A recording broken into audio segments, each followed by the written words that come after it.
जय हिंद दोस्तों, मैं हूं पवन कुमार। आप सभी का स्वागत है आपके अपने YouTube channel online services with Kohli में।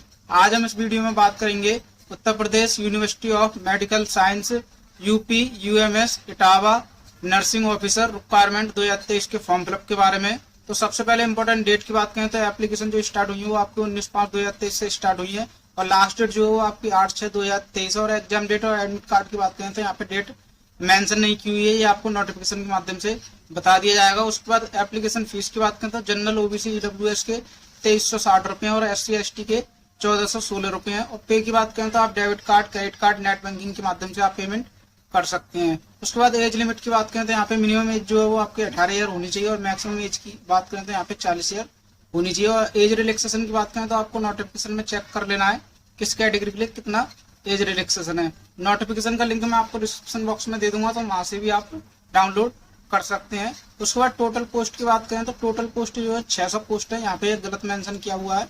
और पोस्ट नेम जो है वो नर्सिंग ऑफिसर की पोस्ट है। और एलिजिबिलिटी की बात करें तो BSc नर्सिंग और diploma and certificate in nursing आपके पास होना चाहिए और registration in state nursing counselling आपके पास होनी चाहिए, तभी आप इसको अप्लाई कर पाएंगे।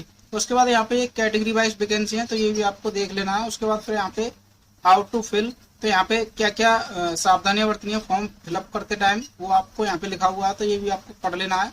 उसके बाद फिर थोड़ा सा नीचे आना है, यहाँ पे डाउनलोड नोटिफिकेशन।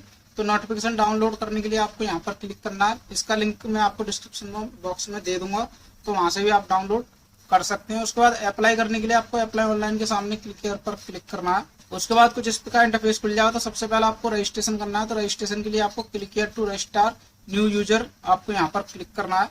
उसके बाद कुछ इस प्रकार इंटरफेस खुल जाता है। ये इंपॉर्टेंट इंस्ट्रक्शन है, ये आपको क्लोज करना है। उसके बाद फिर आपको यहाँ पे प्राइवेसी नोटिस में यहाँ पे आपको आई एग्री पर क्लिक करना है।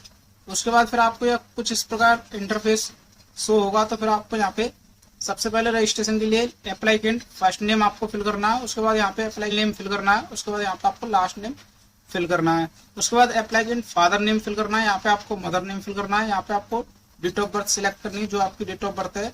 उसके बाद कैंडिडेट मोबाइल नंबर, तो जो आप मोबाइल नंबर रजिस्टर्ड करना चाहते हैं वो आप यहाँ पे मोबाइल नंबर फिल करेंगे।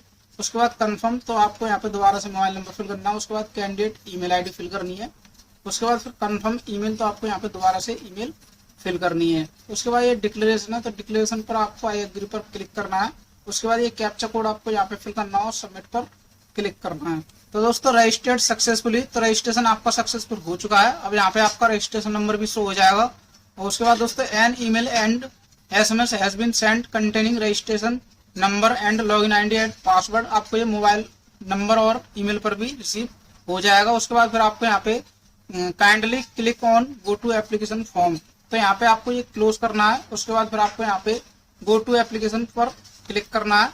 उसके बाद इस टैब को क्लोज करना है। उसके बाद कुछ इस प्रकार इंटरफेस खुल जाए। तो दोस्तों यहाँ पे आपको थोड़ा सा नीचे आना है। तो दोस्तों यहाँ पे आपको अदर पर्सनल डिटेल फिल करनी है। तो सबसे पहले आपको यहाँ पे नेशनलिटी सिलेक्ट करनी है, इंडियन। उसके बाद फिर मैरिटल स्टेटस आपको सिलेक्ट करना है, मैरिड, अनमैरिड, डिवोर्स या विडो जो है आप वो सिलेक्ट करेंगे। उसके बाद फिर जेंडर, जो जेंडर है आपका जेंडर सिलेक्ट करेंगे।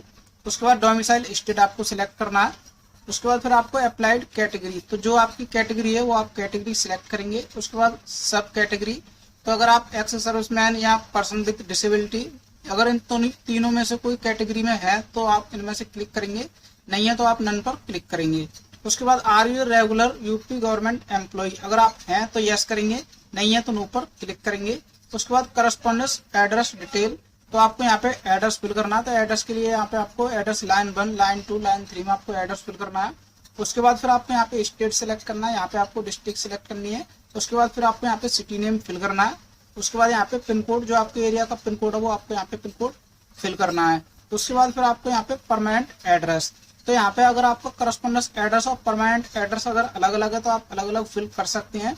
अगर आपका सेम है तो यहाँ पे आप यस करेंगे, तो ये एड्रेस जो है वो ऑटोमेटिक फिल हो जाएगा। उसके बाद फिर आपको सेव एंड नेक्स्ट पर क्लिक करना है। तो डाटा सेव्ड सक्सेसफुली, ओके पर क्लिक करना है। उसके बाद फिर आपको यहाँ पे क्वालिफिकेशन डिटेल, तो यहाँ पे आपको क्वालिफिकेशन डिटेल फिल करनी है। तो सबसे पहले एसेशनल क्वालिफिकेशन डिटेल, तो यहाँ पे 4 स्टाफ नर्स पोस्ट डिप्लोमा या graduation from college and institute recognised by the Indian nursing counselling, तो आपके पास डिप्लोमा है या ग्रेजुएशन है, इन दोनों में से आपको सिलेक्ट करना है। उसके बाद फिर यहाँ पे रजिस्ट्रेशन नंबर ऑफ स्टेट या फिर इंडियन नर्सिंग काउंसिलिंग का आपको रजिस्ट्रेशन नंबर फिल करना है। उसके बाद नेम ऑफ नर्सिंग काउंसिलिंग आपको फिल करना है। उसके बाद date of issue certificate from state या इंडियन नर्सिंग काउंसिलिंग की आपको जिस डेट में सर्टिफिकेट इशू हुआ वो डेट आपको यहाँ पे सिलेक्ट करनी है। उसके बाद फिर आपको 10th या इक्विवेलेंट एग्जामिनेशन, तो यहाँ पे आपको 10th की डिटेल फिल करनी है। तो सबसे पहले आपको यहाँ पे बोर्ड नेम, उसके बाद ईयर ऑफ पासिंग सिलेक्ट करनी है। उसके बाद रेल टाइप, तो आपका परसेंटेज था या CGPA था, दोनों में से एक सिलेक्ट करना है। अगर आपका परसेंटेज था तो परसेंटेज पर क्लिक करेंगे। उसके बाद फिर आपको मार्क ऑप्शन फिल करने हैं, यहाँ पे टोटल मार्क फिल करने हैं। परसेंटेज आपकी ऑटोमेटिक फिल हो जाएगी। उसके बाद फिर आपको 12th और इक्विवेलेंट डिटेल, तो यहाँ पे अब आपको 12th की डिटेल फिल करनी है। तो 12th की डिटेल में भी आपको यहाँ पे नेम ऑफ द बोर्ड, तो यहाँ पे बोर्ड नेम, उसके बाद ईयर ऑफ पासिंग, यहाँ पे आपको रेल टाइप सिलेक्ट करना है। उसके बाद फिर आपको यहाँ पे मार्क ऑप्शन, यहाँ पे टोटल मार्क, परसेंटेज आपकी ऑटोमेटिक फिल हो जाएगी। उसके बाद फिर आपको यहाँ पे ग्रेजुएशन और इक्विवेलेंट एग्जामिनेशन, तो यहाँ पे अब आपको नेम ऑफ डिग्री कोर्स, तो जो भी आपने किया है जैसे BSc honour nursing, BSc nursing या BSc पोस्ट सर्टिफिकेट या पोस्ट बेसिक BSc नर्सिंग, जो भी आपने किया है वो आप यहाँ पे सिलेक्ट करेंगे। उसके बाद फिर आपको यहाँ पे नेम ऑफ इंस्टीट्यूट या यूनिवर्सिटी या कॉलेज नेम आपको फिल करना है। उसके बाद ईयर ऑफ पासिंग सिलेक्ट करनी है। उसके बाद यहाँ पे मार्क ऑप्शन फिल करना है, यहाँ पे टोटल मार्क फिल करने हैं और यहाँ पे परसेंटेज ऑफ मार्क आपको ऑटोमेटिक फिल हो जाएगी। उसके बाद 7 नेक्स्ट पर क्लिक करना। तो दोस्तों डाटा सेव्ड सक्सेसफुली, ओके पर क्लिक करना है। उसके बाद फिर आपको यहाँ पे अपलोड स्कैन कॉपी, तो यहाँ पे अब आपको डॉक्यूमेंट अपलोड करने हैं। तो सबसे पहले यहाँ पे आपको ऑप्शन फॉर टेस्ट सेंटर, तो आप यहाँ पे एग्जाम देना चाहते हैं वो यहाँ पे आपको स्टेट, यहाँ पे 3 स्टेट है, स्टेट 1, स्टेट 2, स्टेट 3, यहाँ पे आपको स्टेट सिलेक्ट करनी है और यहाँ पे आपको डिस्ट्रिक्ट सिलेक्ट करनी है। तो जो फर्स्ट में रखना चाहते हैं वो फर्स्ट सिलेक्ट करेंगे और जो सेकंड में रखना चाहते हैं वो डिस्ट्रिक्ट आप सेकंड में सिलेक्ट करेंगे और जो थर्ड में रखना चाहते हैं वो आप थर्ड में सिलेक्ट करेंगे। इन्हीं तीनों में से आपका कहीं ना कहीं सेंटर एग्जाम के लिए पड़ जाएगा। उसके बाद फिर आपको यहाँ पे अपलोड स्कैन कॉपी, तो यहाँ पे आपको सबसे पहले upload your recent passport size colour photograph upload करना है। तो फोटोग्राफ का डायमेंशन के लिए आपको यहाँ पे आई बटन पर क्लिक करके इसका डायमेंशन चेक करना है। तो ये कम से कम आपका 80 KB तक आपका फोटो होना चाहिए और यहाँ पे आपको क्लिक हियर टू अपलोड पर क्लिक करके आपको अपलोड कर लेना है। तो मैं यहाँ पे ऑलरेडी अपलोड कर चुका हूँ, तो यहाँ पे आप व्यू पर क्लिक करके आप अपलोड फोटो को आप देख भी सकते हैं। उसके बाद फिर आपको यहाँ पे अपलोड योर स्कैन सिग्नेचर, तो सिग्नेचर का भी जो साइज होगा वो आपका 80 KB तक होना चाहिए और यहाँ पे आपको ये क्लिक हियर टू अपलोड पर क्लिक करके आपको अपलोड कर लेना है। उसके बाद फिर upload your left thumb impression, उसके बाद फिर upload your scan 10th marksheet, तो 10th की जो मार्कशीट है दोस्तों यहाँ पे आपका ये PDF फॉर्मेट या JPG फॉर्मेट में होना चाहिए और 1 MB तक ये फाइल साइज आपका होना चाहिए। उसके बाद फिर आपको यहाँ पे upload your scan 10th certificate, तो आपको सर्टिफिकेट भी यहाँ पे अपलोड करना है।